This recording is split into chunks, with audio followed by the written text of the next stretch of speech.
ইউনূস সাহেব হচ্ছেন কে একজন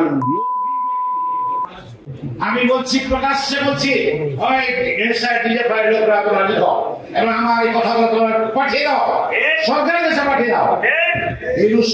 ইউনূস সাহেব হচ্ছেন কে একজন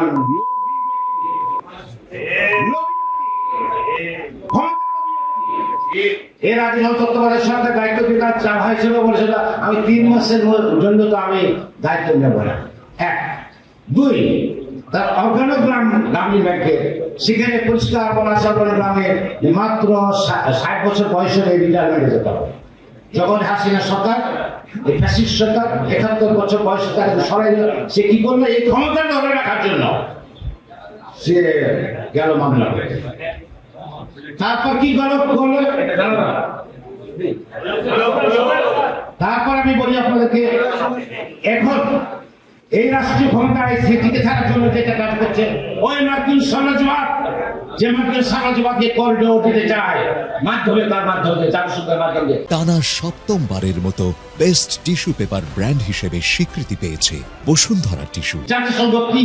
জাতিসংঘ আমেরিকার স্ত্রী, মনে রাখতে পারে। 2 নম্বর হলো আমার বহির্নঙ্গলে আপনার বন্দর তৈরি করতে চায়। আমার দেশে বলা হচ্ছে পত্র পত্রিকা লেখা হচ্ছে এক্সপার্টরা বলছেন কি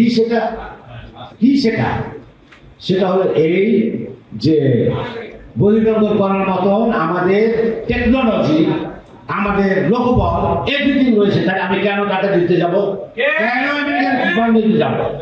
এই সমস্ত নিয়েই আজকে হচ্ছে দেশের দিকে গভীর ষড়যন্ত্র হচ্ছে। আর যদি আপনারা জাতীয়তাবাদী রাজনীতিতে বিশ্বাস করে থাকেন, বাংলাদেশি জাতীয়তাবাদী যদি বিশ্বাস করে থাকেন, তাহলে আজকে জাতীয় স্বার্থ রক্ষার জন্য, জাতীয় স্বাধীনতা সার্বভৌমত্ব রক্ষার জন্য একটু ঐক্যবদ্ধ হতে হবে এবং এই সব আসুন ঐক্যবদ্ধ এবং জাতীয় স্বার্থে শহীদ রাষ্ট্রপতি জিয়াউর রহমানের যদি শহীদ হয়ে থাকেন, জিয়াউর রহমান সাহেব যে স্বাধীনতা সার্বভৌমত্বের সপক্ষে যে রাজনীতির কথা বলে গেছে সেই রাজনীতিকে ধারণ করুন, লালন করুন, জনগণের ছড়িয়ে যান, জনগণকে ঐক্যবদ্ধ করুন।